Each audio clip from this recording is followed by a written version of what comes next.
Good afternoon, everybody.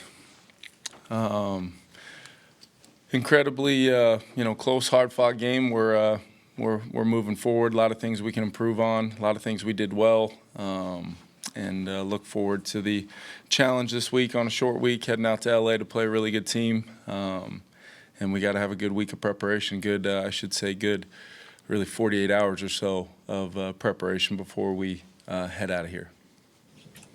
You've done this before, but load versus overload when you only have 2 days, what's the art and the science to that? Yeah, I think you got to look at kind of the totality of your inventory, either, maybe plays that you haven't called that the guys have practiced full speed before, maybe subtle nuances to plays we've had success with that don't require an overhaul of teaching for 11 guys on the field. Maybe it's one guy or two guys here and there.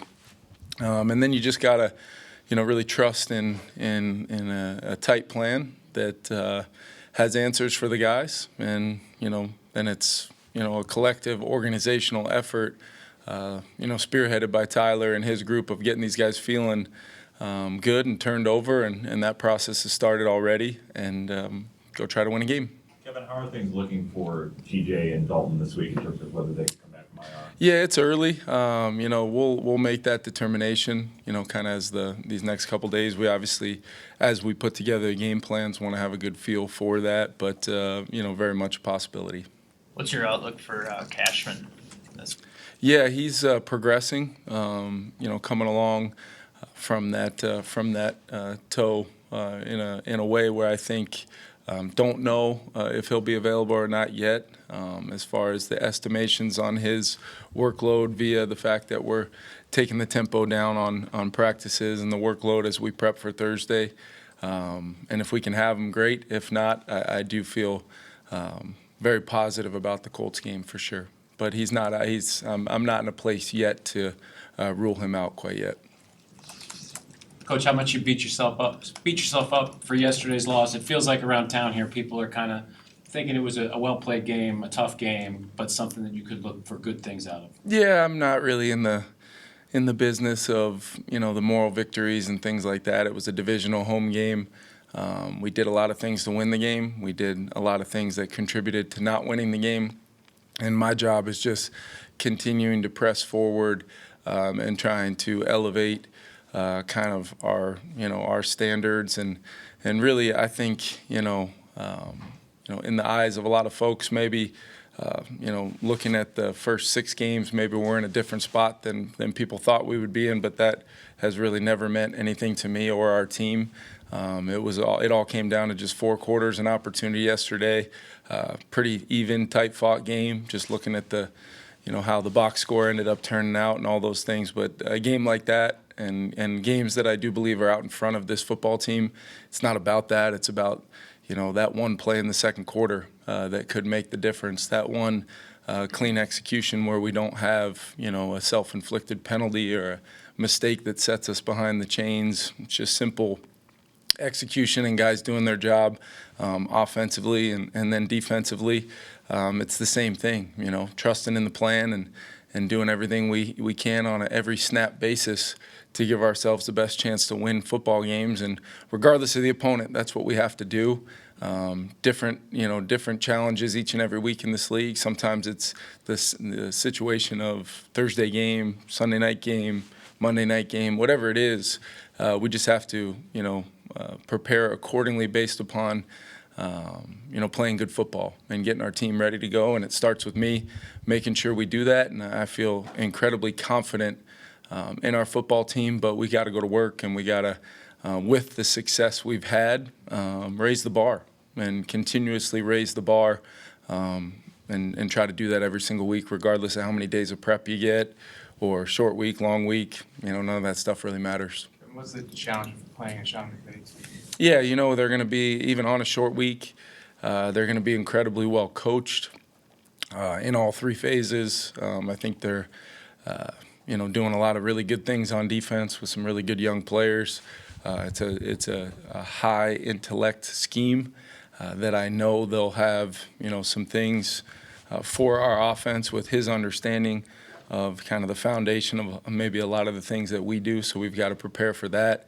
And then, expecting them to have Cooper back in the offense. And anytime you're playing against Matthew Stafford and Cooper Kupp, you better be on the screws because they're going to be, regardless of if Coop's been out for a little bit. I mean, he's going to be, the execution's going to be very, very high, even on a short week. And that's going to be all 11 in all three phases when you play a really well-coached team like the Rams. To what extent have you kind of maintained your friendship over the years since you left there and came here, and you're busy, he's busy? Yeah, no, he's one of my closest friends in this league. I have so much love for him, and that's been well documented. But you're right, it's these seasons get going, and it ends up being a text message here and there versus when a guy that had an incredible impact on not only my coaching career but just me as a human. I have so much respect for him, how he runs that organization, his leadership, his football intellect. He's as good as it gets, and I've got nothing but love for him, and we'll always be like that. And we'll always look back on those 2 years as incredibly impactful on not only my career, but getting to culminate it, winning a Super Bowl was something that I will not ever forget for sure. Three years in here, how often do you find yourself like going back to the memory bank of something you learned kind of about being a head coach? Yeah, I think all the time. I think that's a great question.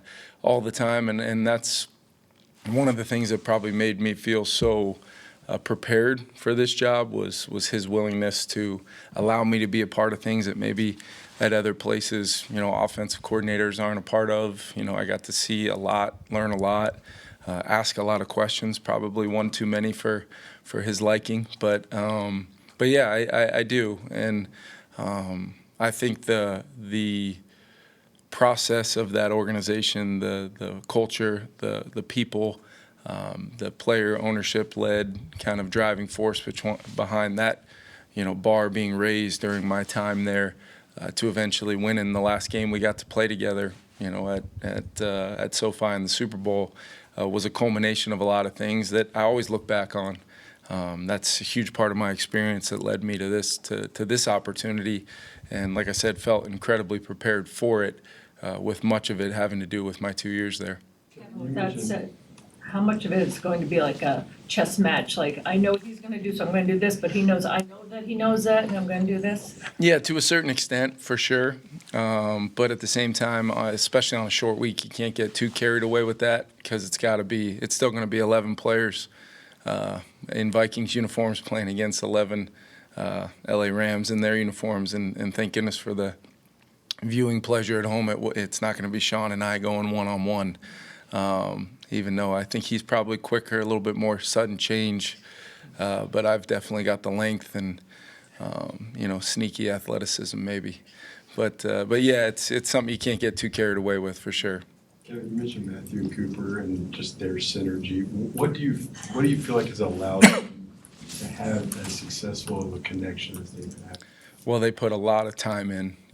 I can remember walking in that building very early in the morning, and both their cars being there, and they're watching third down tape or red zone tape, and just kind of pseudo. It was beyond the game plan of, hey, much like I envisioned maybe that Mahomes and Kelsey relationship of this is what it looked like on paper, but this is kind of the spin maybe we're going to put on it, or the adjustment we'll make if we get this look or that look, and just watched it come to life so many times to, not envision those meetings are taking place during a short week and ready for Flo and his scheme. It can be a challenge to play against those guys, and I'm sure they'll be ready to go. And being well coached is one thing, but I think their players definitely, led by Matthew, Cooper, Rob Havenstein, they've got some guys that have been through a lot of plays together, and they'll be ready to go. Kevin, was there a common theme with any of the pre-snaps, the formation penalties yesterday, whether it's guys just not checking with the ref or not getting lined up in the right spot? Yeah, I think there were some, just flat out, things that can't happen. Either a receiver covering up on the ball, tight end in a very simple formation, or, just as it went, it just seemed to be I don't know if our guys were pressing or, we wanted to win that game for sure. I mean, you could feel it in the lead into it. There was no hiding from the fact that we knew it was a divisional opponent at home, really good football team. But I felt like our guys were prepared, but there was some things just execution-wise of just the simple things before the ball ever gets snapped. I thought our post-snap execution was really good. There were some holding calls in there and some things that, took some big gains off the board and kind of set us back behind the chains, especially, some of those second quarter drives when they, were able to score on 4 possessions in a row.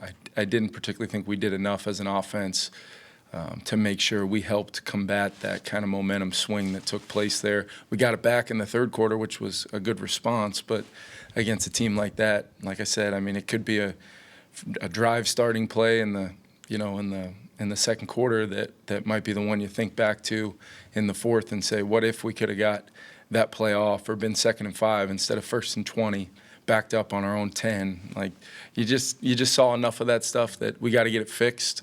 Starts with me.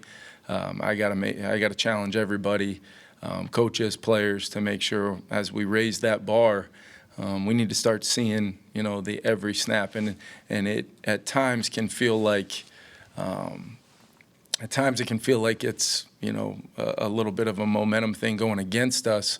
But when you really peel back the layers, it's one guy, and it might be a guy that had a pretty clean sheet for most of the day, and that's his one play. And then we just kind of take turns in a small sequence that, is just not good enough, in my opinion. And I've got all the confidence in the world that we'll get there, but that's what we got to work towards, on a short week, to make sure there are no excuses of, all shucks, we didn't have enough time to prepare. We get the same amount of time as they do, and we got to capitalize on it and be ready to go. When you talk about cleaning up those self-inflicted, like how much can you impart on them, and when it's them on the field when the game is going? Yeah, I think it's just continuing to provide as much clarity as we can from a standpoint of the plan itself, and then how are we practicing it? How are we kind of absorbing the game plan as it goes, and then you're stacking more and more on as you get into the situational kind of weighty downs throughout the week.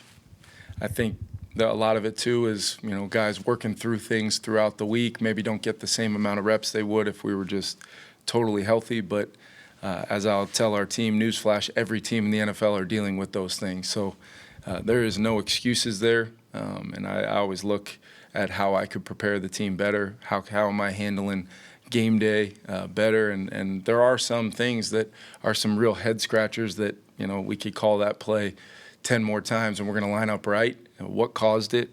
What was the communication from me to Sam, from Sam to that huddle, and then ultimately what did it look like when we broke that huddle, and then going back through every layer of that and figuring out how those things happen. That's the process that'll take place, and then how do we put it together to make sure we're limiting the amount of times that happens, and hopefully by limiting, we're eliminating that stuff, because I think it'll go a long way when you think back to really the times this year with the way Sam's playing and the way Aaron Jones has impacted our team, the type of skill sets we have at the receiver position, and our guys up front. When we get all 11 guys doing their job, it's been very rare for us not to have success.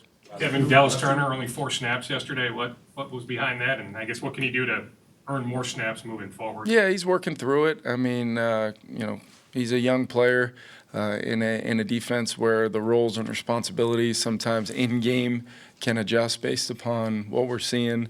I think we've got a really deep outside linebacker room with Gink and Grenard, Pat Jones, and then Hottie's got his role. So I think we're going to continue to see Dallas have an impact. It may be a growing thing as we go here, but trust me, I've got a ton of confidence in Dallas, and he's growing within a pretty high level IQ defense, and I think he's an incredible fit in our defense, not only in the present but in the future as well, and he's going to be an absolute monster for us. But sometimes there's some, the way the game flow goes, there might be, what personnel are they using and how do we want to match that personnel, things like that. And then the adjustments we make in games sometimes to activate, Andrew Van Ginkel and his high IQ and allow him to kind of have the hard down and allow other players to play fast. We do that with Metellus. We do it with Harry. We do it with some of our guys, and total trust and confidence in flow and how we're using our guys. I think there was a stretch there where we lost the momentum a little bit, and then we made some adjustments and, put together a nice drive offensively to start the second half, and then kept that thing close all the way down to the very end. Would have loved to be able to finish that thing out without having our defense go back on the field. But, yeah, just in general, I think DT's growing every single day, and, more excited about him now than I was even when we drafted him, and everybody, it's been well documented, my response to when we drafted him. Kevin, on that final third down play, without getting into the exact intent of it, just was it too cluttered on that side with the receivers? Yeah, I think we got to maximize the space a little bit better, whether that's our pre-snap formation or just, finishing the concept the way we need to finish it. We do not want to have those two players kind of stacked there. As Sam's moving to it, kind of a play that had a separate play attached to it. If we got a different defensive look, and then, that's a throw and catch that I think if we have a clear path to throw Justin right there, I think we throw and catch that thing and move on. I also thought there were some real opportunities. We got 5 on the first one. I thought there was some space in there on the second one as well. That could have been a scenario where a little bit cleaner all the way around, a little bit, just a little bit more, a little bit better execution. And but we did want to, try to get that first down. And we'd had kind of it was a unique game where kind of the flavor of the day shifted as the game went on to a little bit more, kind of different variations of man coverage. That gave us a chance to kind of combat a lot of what we had seen. Just did not have clean execution all the way from snap to whistle on the play that I did think affected that one, Alec. Thanks, sir. Thank you.